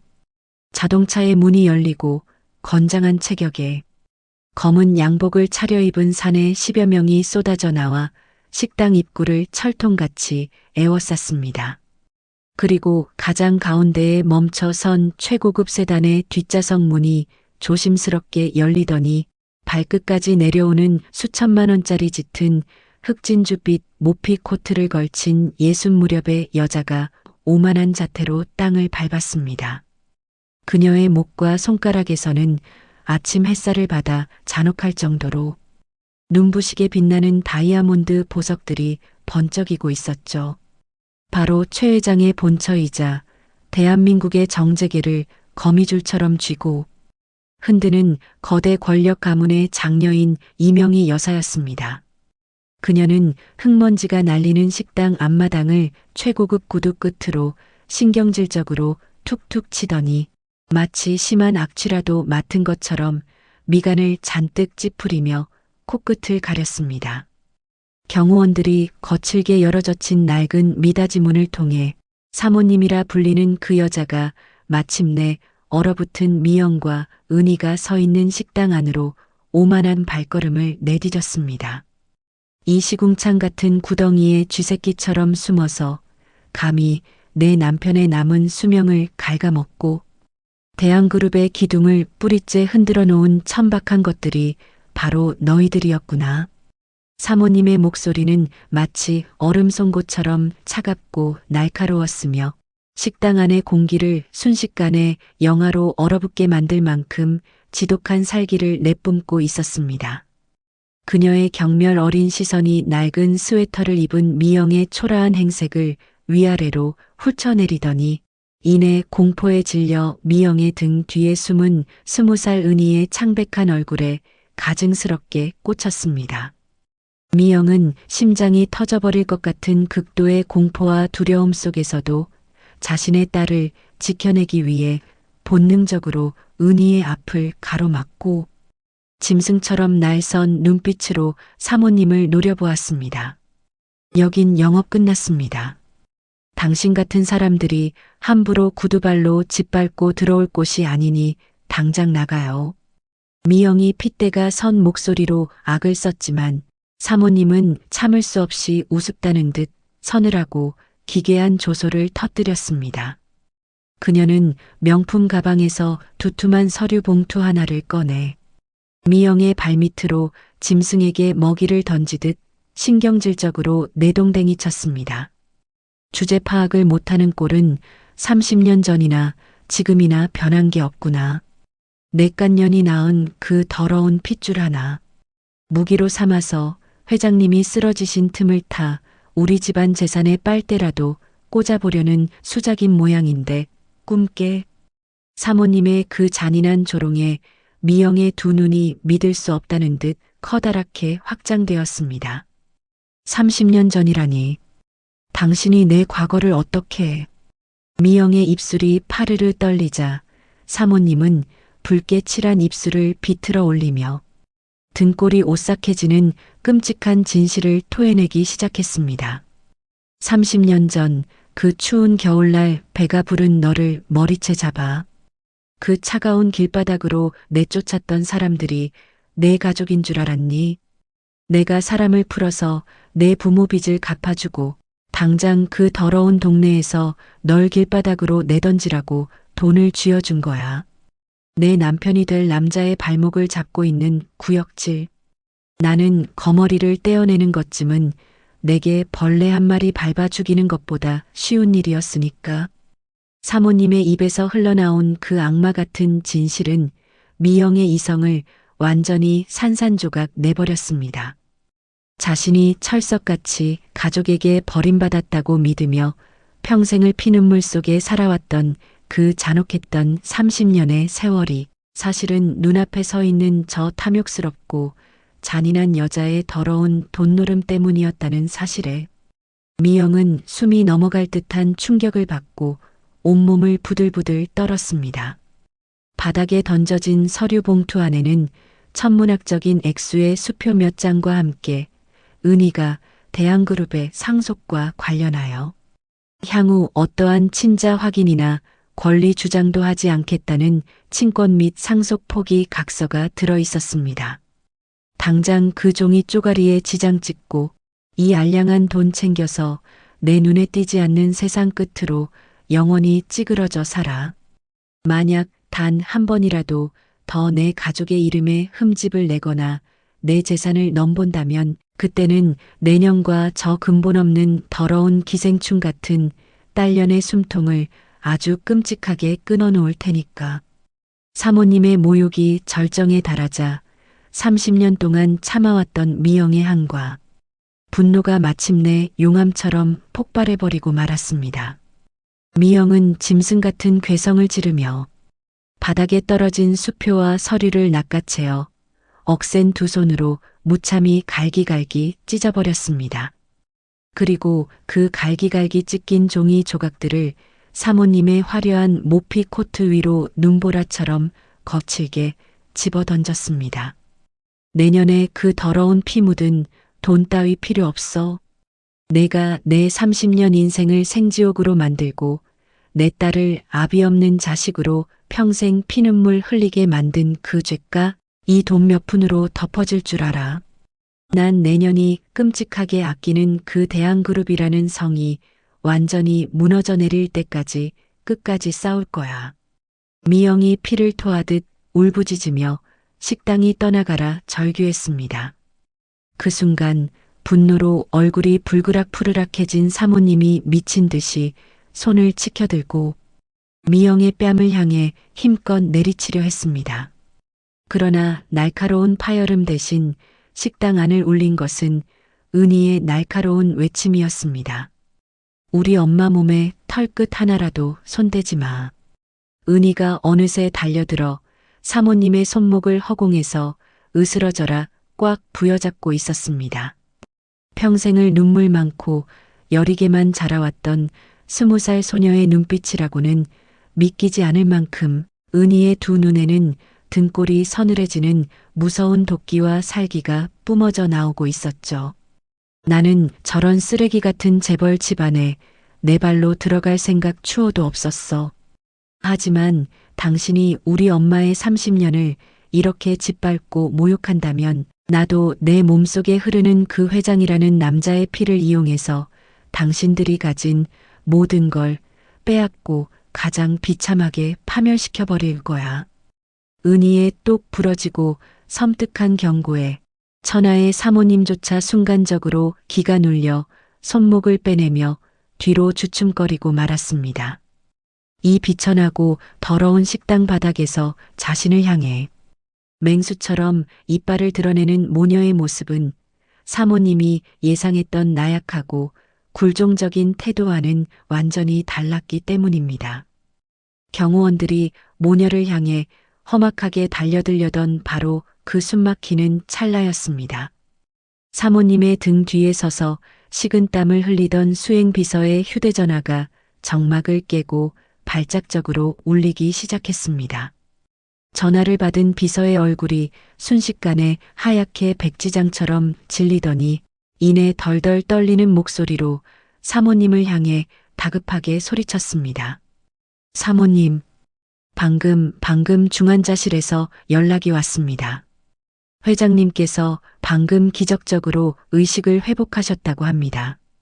그리고 눈을 뜨시자마자 변호사를 호출하셔서 회장님 명의로 된 대한그룹의 모든 개인 지분과 전 재산을 이 식당에 있는 서은이 양에게 전액 상속하겠다는 유언장 수정을 지시하셨다고 합니다.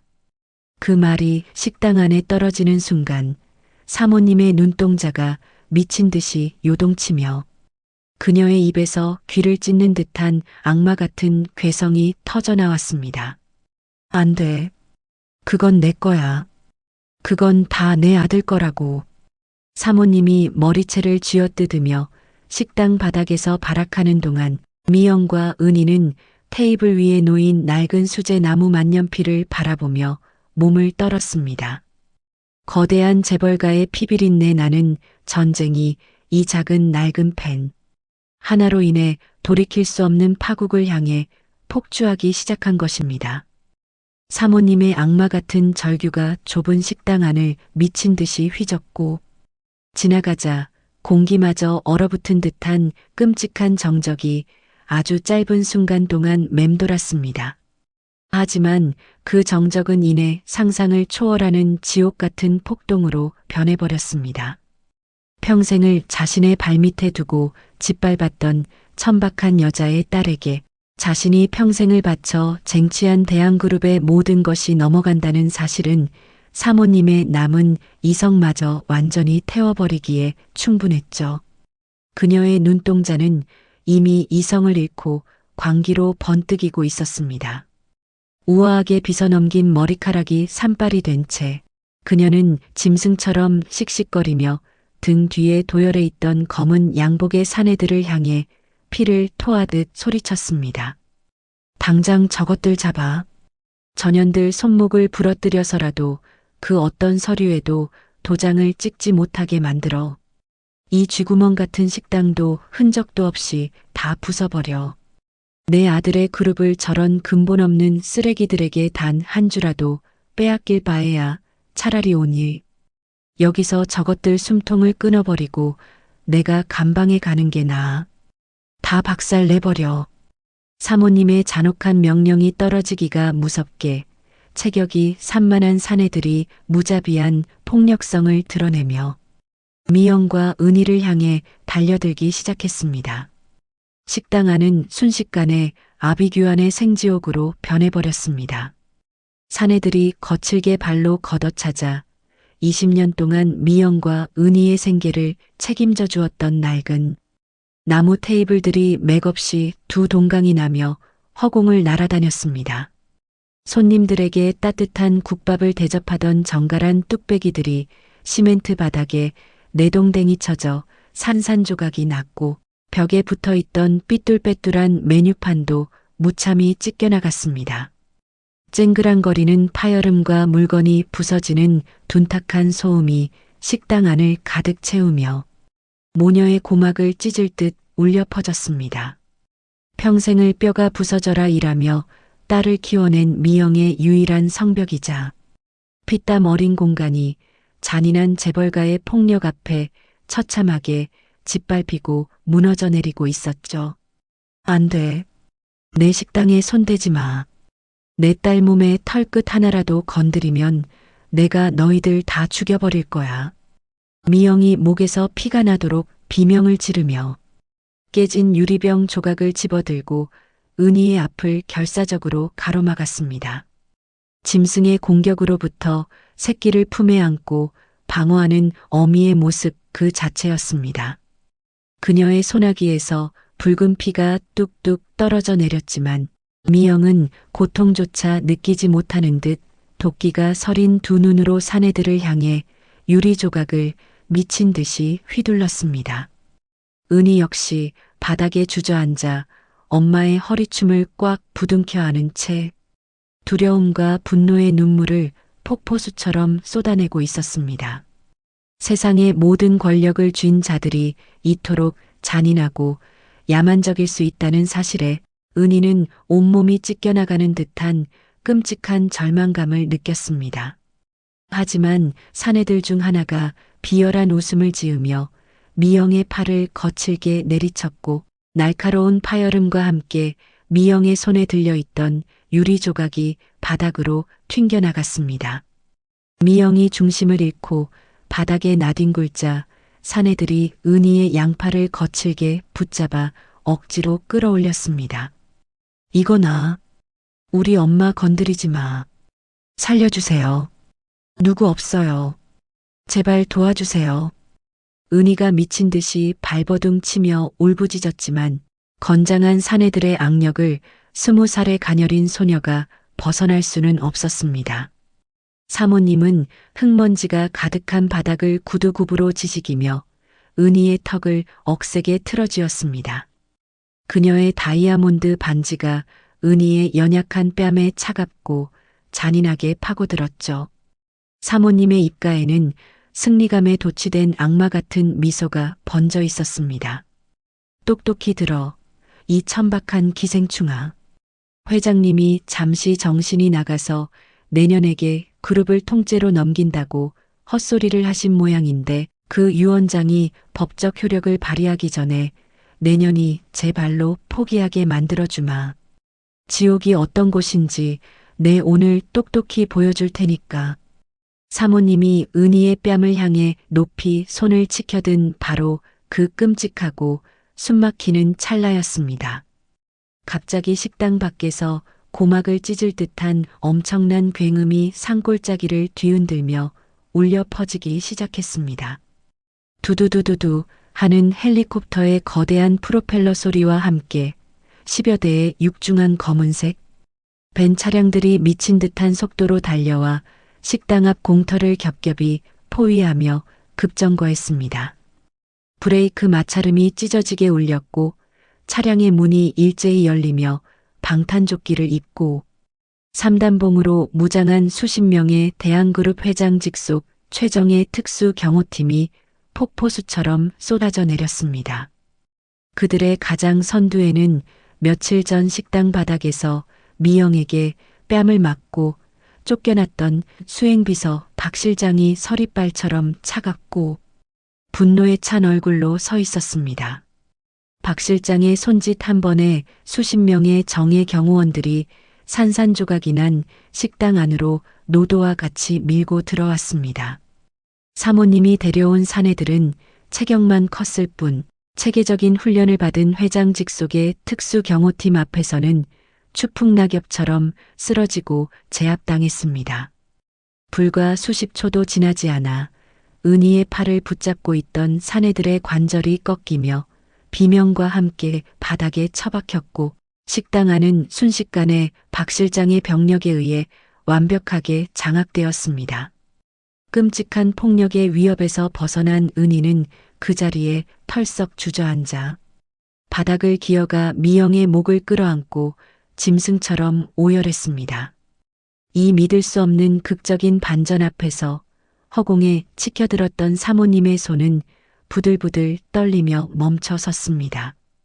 그녀의 얼굴은 순식간에 하얗게 질렸고 오만했던 눈동자는 극도의 당혹감으로 미친 듯이 흔들리기 시작했습니다.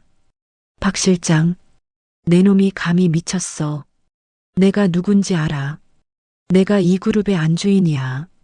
당장 이 새끼들 치우지 못해. 사모님이 목에 핏대를 세우며 발악했지만 박 실장은 한치의 흔들림도 없는 싸늘한 눈빛으로 사모님을 내려다볼 뿐이었습니다.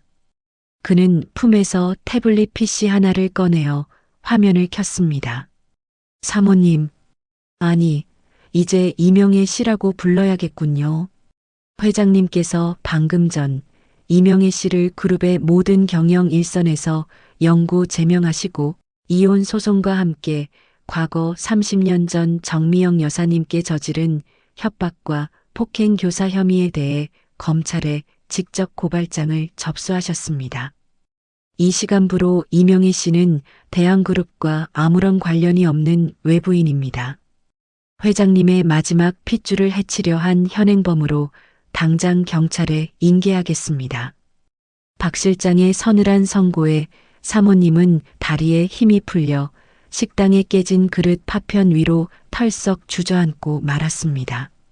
수천만 원짜리 모피 코트가 시궁창 같은 오물과 흙먼지로 뒤범벅이 되었지만 그녀는 현실을 부정하며 미친 사람처럼 비명을 질러댔습니다. 거짓말이야. 그 늙은이가 죽어가면서 나한테 이럴 수는 없어. 내가 어떻게 키운 그룹인데. 당장 전화 연결해. 내 남편 당장 바꾸라고. 박 실장은 묵묵히 태블릿 PC의 화면을 사모님의 눈앞으로 들이밀었습니다. 화면 속에는 온갖 생명 유지 장치와 산소, 호흡기를 달고 있는 뼈만 앙상하게 남은 최 회장의 처참한 모습이 실시간 영상으로 송출되고 있었습니다.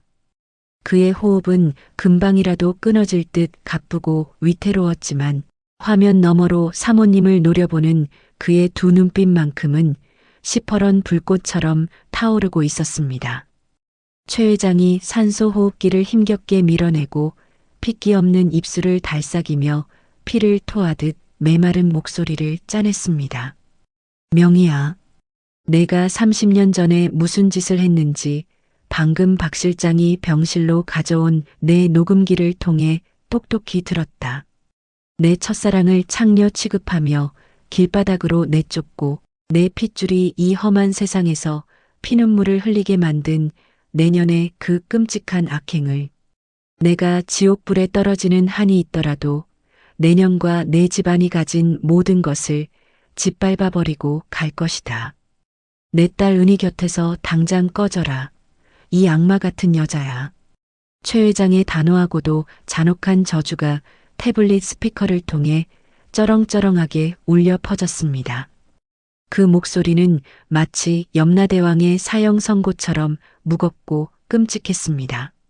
자신이 30년 동안 완벽하게 숨겨왔다고 믿었던 그 더러운 비밀이 회장의 귀에 들어갔다는 사실에 사모님은 결국 거품을 물고 실신하듯 바닥에 쓰러졌습니다.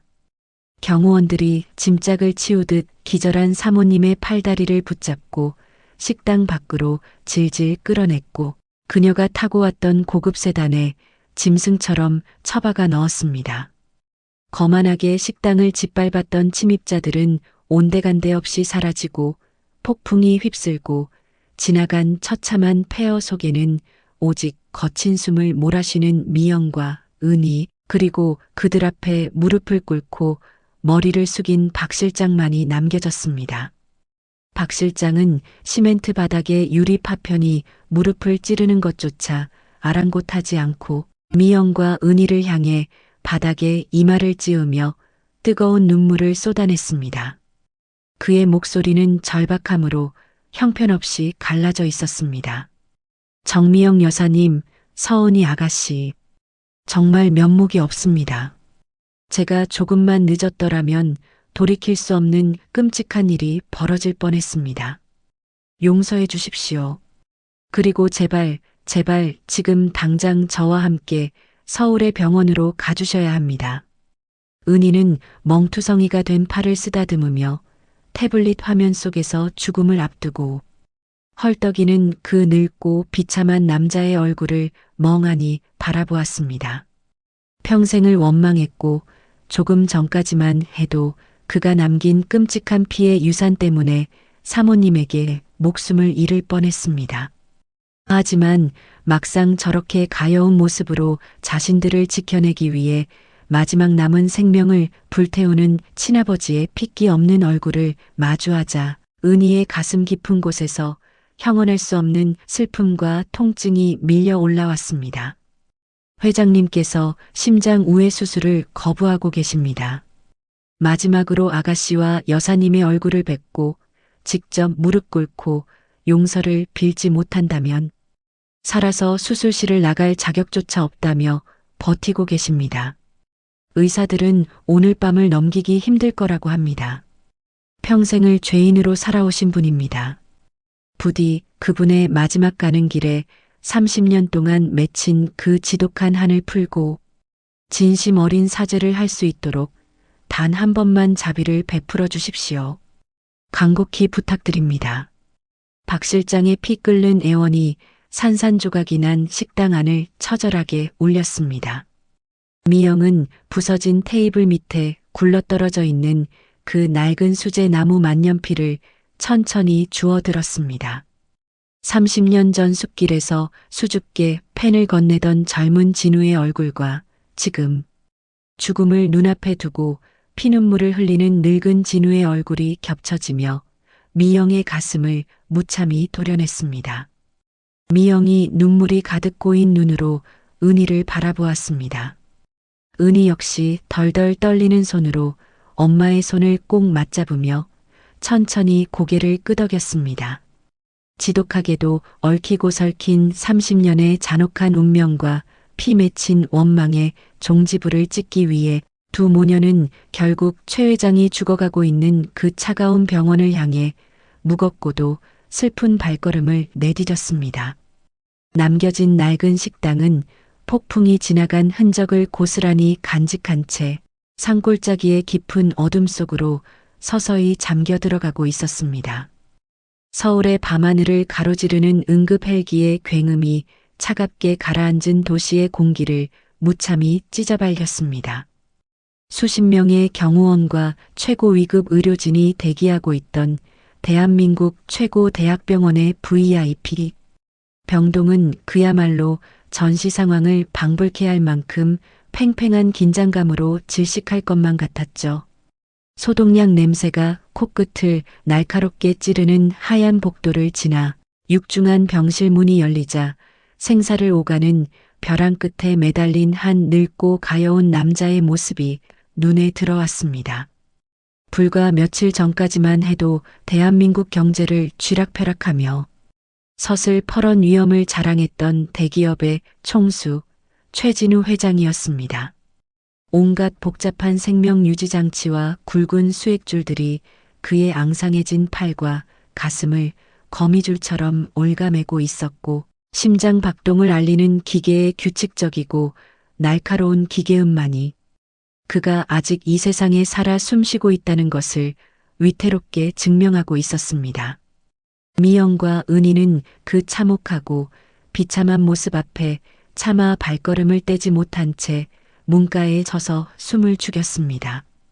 평생을 증오하고 원망하며 매일 밤 그가 지옥불에 떨어지기를 저주했던 미영이었지만 막상 죽음의 그림자가 짙게 드리워진 그의 핏기 없는 얼굴을 마주하자 가슴속 깊은 곳에서 형언할 수 없는 거대한 슬픔의 해일이 밀려 올라오고 있었습니다.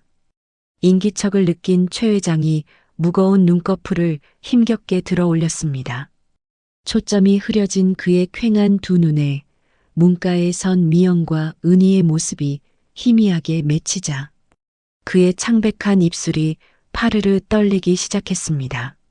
산소 호흡기 너머로 새어나오는 그의 숨소리는 쇳소리가 섞여 금방이라도 끊어질 듯 가빴지만 그는 필사적으로 마른 손을 허공으로 뻗으며 두 사람을 향해 간절하게 손짓했습니다. 그 처절하고도 가여운 몸짓에 은희의 뺨을 타고 굵은 눈물방울이 하염없이 쏟아져 내리기 시작했죠. 미영은 떨리는 손으로 은희의 어깨를 감싸쥐고 천천히, 아주 천천히 그의 침대 곁으로 다가갔습니다. 최 회장의 시선이 미영의 거칠고 투박한 두 손에, 그리고 그 손에 소중하게 들려있는 낡은 수제 나무 만년필에 가닿았습니다. 30년 전 자신이 깎아주었던 그 들꽃 문양의 펜을 미영이 아직도 버리지 않고 쥐고 있다는 사실에 최 회장의 두 눈에서 뜨거운 참회의 눈물이 폭포수처럼 흘러내려 환자복을 흥건하게 적셨습니다. 미영아, 내 가여운 미영아, 그리고 내 딸 은희야. 산소 마스크를 힘겹게 밀어낸 최 회장이 피를 토하듯 메마른 목소리를 쥐어짜냈습니다. 그 한마디에 병실 안의 공기가 슬픔으로 무겁게 가라앉았습니다. 정말 미안하다. 내가 지은 그 끔찍한 죄를, 내가 30년 동안 겪은 그 지옥 같은 고통을 이제야 알았어. 그 악마 같은 여자가 내 가족을 매수해 너를 길바닥으로 내쫓고 내 눈을 가린 채 너를 영원히 지워버렸다는 걸 어제야 알게 되었다. 내가 조금만 더 너를 믿었더라면, 내가 그 알량한 성공에 눈이 멀어 너의 손을 놓지 않았더라면, 이 못난 놈을, 이 짐승만도 못한 아비를 제발 용서하지 마라. 최 회장의 피 끓는 오열이 병실을 가득 채웠습니다. 그는 자신의 가슴을 내리치며 죽음보다 더한 고통과 회한을 토해내고 있었죠. 미영은 두 눈을 질끈 감고 터져나오는 울음을 삼키려 애썼습니다. 30년 동안 골마 터졌던 상처의 고름이 한꺼번에 터져나오는 듯한 끔찍한 통증 속에서도 그녀의 마음, 한 구석을 짓누르던 그 무서운 오해가 풀려나가는 것을 느낄 수 있었습니다. 자신이 철석같이 믿었던 가족의 배신이 사실은 사모님의 끔찍한 계략이었고, 최 회장 역시 그 무서운 진실을 모른 채 평생을 살아왔다는 사실은 미영의 얼어붙은 심장을 아주 조금씩 녹이고 있었습니다. 미영은 천천히 손을 뻗어 최 회장의 그 차갑고 뼈만 남은 손을 꽉 움켜쥐었습니다. 그녀의 거친 손길에 최 회장의 두 눈이 크게 뜨여졌습니다. 이제 와서 그게 다 무슨 소용이야. 30년이나 지났어. 당신이 몰랐다고 해서 내가 흘린 피눈물이 닦아지는 것도 아니고, 내 딸이 아빠 없이 손가락질 받으며 살아온 세월이 지워지는 것도 아니야. 하지만 진우야. 당신이 이렇게 허무하게 길바닥에서 죽어버리는 건 내가 바란 복수가 아니었어. 미영의 목소리는 형편없이 갈라져 있었지만 그녀의 눈동자만큼은 그 어느 때보다 단호하고 따뜻하게 빛나고 있었습니다. 그녀는 자신의 손에 쥐고 있던 그 낡은 나무 만년필을 최 회장의 떨리는 손바닥 위에 살포시 올려놓았습니다. 당신이 30년 전에 약속했잖아. 성공하면 맑은 물이 흐르는 숲속에 예쁜 집을 지어서 평생 나를 호강시켜주겠다고. 당신은 아직 그 약속을 지키지 못했어. 그러니 이렇게 비겁하게 죽음으로 도망칠 생각하지 마.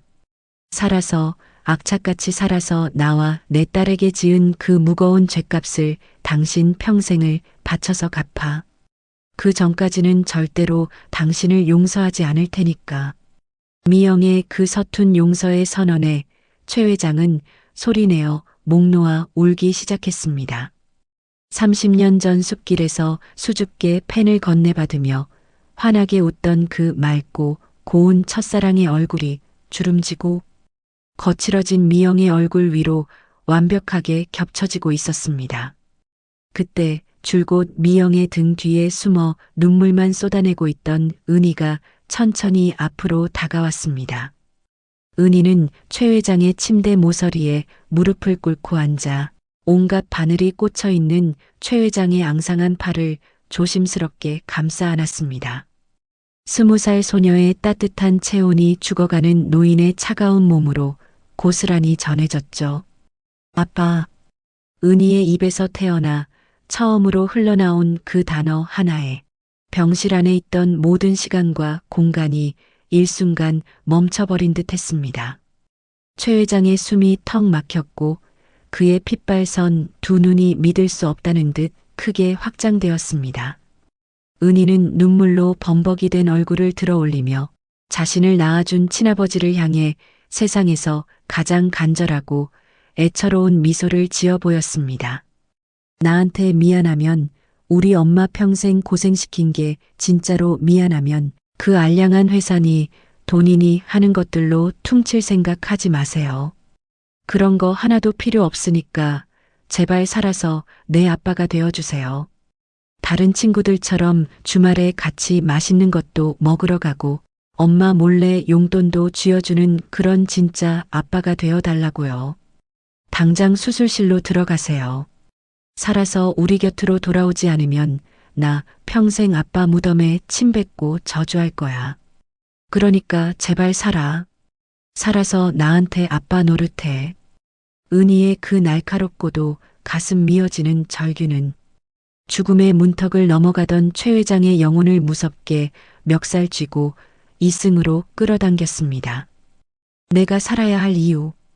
평생을 권력과 돈이라는 허상을 쫓아 미친 듯이 질주해왔지만 결국 인생의 마지막 순간에 그를 구원한 것은 수십조의 재산이 아니라 자신이 30년 전 버리고 떠났던 한 여자의 눈물과 핏줄의 간절한 목소리였습니다. 최 회장은 남은 온 힘을 다해 고개를 끄덕였습니다. 그의 흐릿했던 눈동자에 다시금 강렬한 생명의 불꽃이 타오르기 시작했죠. 그는 미영과 은희의 손을 으스러져라 꽉 맞잡으며 수술실로 향하기 전 마지막 약속을 굳게 다짐했습니다. 살겠다. 반드시 살아서 돌아가 너희들의 남편으로, 너희들의 아비로 남은 여생을 바치겠다. 그의 간절한 의지가 하늘에 닿은 것일까요? 몇 시간에 걸친 피 말리는 대수술 끝에 붉은색 수술 중 램프가 꺼지고 수술실 문을 열고 나온 주치의의 얼굴에는 기적 같은 안도감이 번져 있었습니다. 의사가 미영과 은희를 향해 깊게 고개를 숙이며 수술이 성공적으로 끝났음을 알리는 순간 두 모녀는 서로를 부둥켜 안고 병원 복도 바닥에 주저앉아 기쁨의 통곡을 터뜨렸습니다.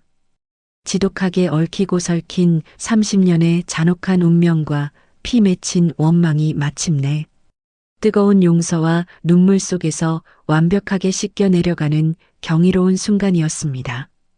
그로부터 3년이라는 평화롭고 따뜻한 시간이 흘렀습니다.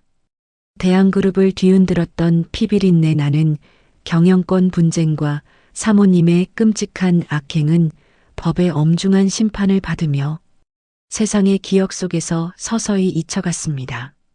경영 일선에서 완벽하게 물러난 최진우 전 회장은 자신이 가진 모든 지분과 재산을 사회에 환원하고 전문 경영인에게 그룹을 맡긴 채 영원한 은퇴를 선언했죠. 늦가을의 햇살이 눈부시게 쏟아지는 지방의 어느 고즈넉한 숲길 어귀. 과거 낡고 초라했던 식당이 무참히 짓밟히고 부서졌던 바로 그 자리에는 이제 세상에서 가장 아름답고 아늑한 2층짜리 목조주택이 평화롭게 자리 잡고 있었습니다. 30년 전 가난한 고시생이 첫사랑에게 약속했던 맑은 물이 흐르는 숲속의 바로 그 예쁜 집이었죠. 마당 한 구석에서는 편안한 개량 한복을 입은 은발의 노신사가 따스한 햇살을 받으며 작은 나무 토막을 정성스레 깎고 있었습니다. 병마를 이겨내고 한결 여유롭고 온화해진 얼굴의 최진우였습니다. 그의 거칠어진 손끝에서는 예전보다 훨씬 더 정교하고 아름다운 들꽃 문양의 나무 펜이 형태를 갖춰가고 있었죠. 여보, 날 추운데 그만 깎고 들어와서 점심 먹어. 우리 딸 좋아하는 소고기 국밥 끓였어. 집안에서 하얀 앞치마를 두른 미영이 환한 미소를 지으며 걸어 나왔습니다. 30년의 하늘 씻어낸 그녀의 얼굴은 20살 시절의 그 곱고 아름다웠던 첫사랑의 모습 그대로 눈부시게 빛나고 있었습니다. 뒤이어 대학교 졸업반이 되어 한층 성숙해진 은희가 아빠 밥 먹어 하며 달려나와 최진우의 팔짱을 애교 있게 끼어들었죠. 세상의 모든 부귀영화를 내려놓고 비로소 진짜 가족의 품으로 돌아온 백만장자는 자신을 향해 활짝 웃어주는 두 여자의 얼굴을 보며 세상에서 가장 행복하고 평온한 웃음을 터뜨렸습니다. 거실에 따뜻한 벽난로 위 예쁜 유리. 상자 안에는 30년 전 그 투박하고 낡은 수제 나무 만년필이 영롱하게 빛나고 있었습니다. 더 이상 아픔과 원망의 상징이 아닌 기적 같은 재회와 영원한 사랑을 증명하는 세상에서 가장 값비싼 보물로서 말이죠. 숲길을 따라 불어오는 상쾌한 바람소리와 함께 세 가족의 끊이지 않는 경쾌한 웃음소리가 고즈넉한 산골짜기를 따뜻하게 메아리치며 퍼져나가고 있었습니다. 잃어버린 30년의 시간을 훌쩍 뛰어넘어 마침내 서로를 완벽하게 끌어안은 그들의 남은 여생은 그 어느 때보다 찬란하고 눈부시게 빛날 것입니다.